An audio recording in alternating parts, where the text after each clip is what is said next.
to protest the war. Protest does indeed have power.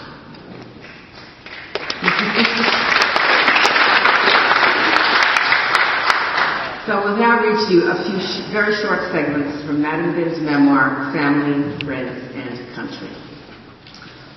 For 14 years, between 1962 and 1976, I was active in foreign relations for the National Liberation Front and the Provisional Revolutionary Government of South Vietnam. As I look across my life, those years comprise the period most worthy of note, for they cover some of our country's major events which I witnessed and in which I had the very good fortune to participate. In addition to taking part in the Paris Peace Conference, my other primary work was mobilizing international support for our resistance. We can say that voices from everywhere, from large cities to remote villages, including even those close to the North Pole, announced solidarity with Vietnam.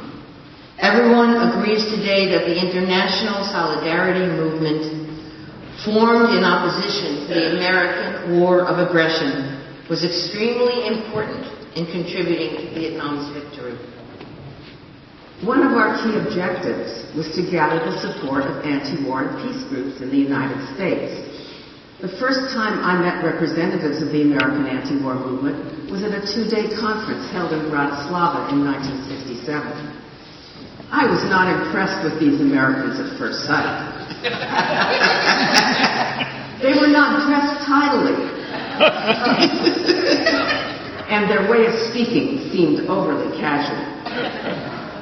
Yet, when I described the situation in Vietnam, the American participants listened attentively and asked many questions.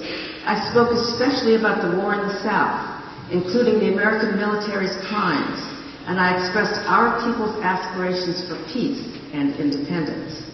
By the end, we were holding hands, promising to alert the public, especially in the U.S., to the reality of what was happening in Vietnam, a war the American public had never wanted. Of course, I could not visit the United States during the war years, but I did meet Americans in gatherings organized by U.S. groups opposed to the war. Many U.S. delegations came to Paris to visit us. They made a beautiful impression on us, particularly the American women who wanted the war to end and to have peace so their husbands and sons could avoid the draft and an early death. Many American friends could not hold back their tears when they heard descriptions of the suffering of Vietnamese women and children.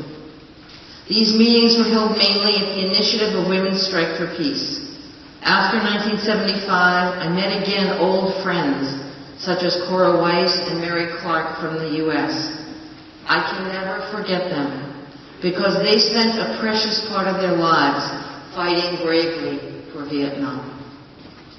There were many demonstrations, often with women as the majority of participants.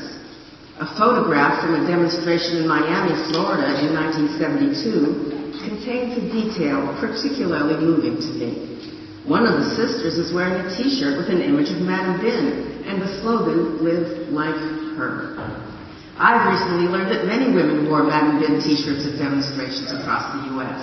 Those American women were truly courageous. These international friends live according to political and humane ideals. Their happiness comes from following those ideals. One person I want to emphasize is Dave Dellinger, one of the first Americans to visit North Vietnam and also someone who held firmly to his positions on peace and justice. And then at this point, Madam Bin goes on in her memoir to list a number of her special friends by name, including Cora Weiss, Tom Hayden, and Rennie Davis, and John McAuliffe, all of whom were part of this conference. Up until now, U.S. officials, particularly in the military, believed that had the Americans plunged headlong by using their full military strength, the U.S. probably would have achieved victory. These are the shallow and blind views of those who saw apparent facts, but not the essence of the issue. They saw the temporal unfold before their eyes, but they did not see the whole. Therefore, they could neither perceive nor foresee the underlying, inevitable, and ultimate conclusion.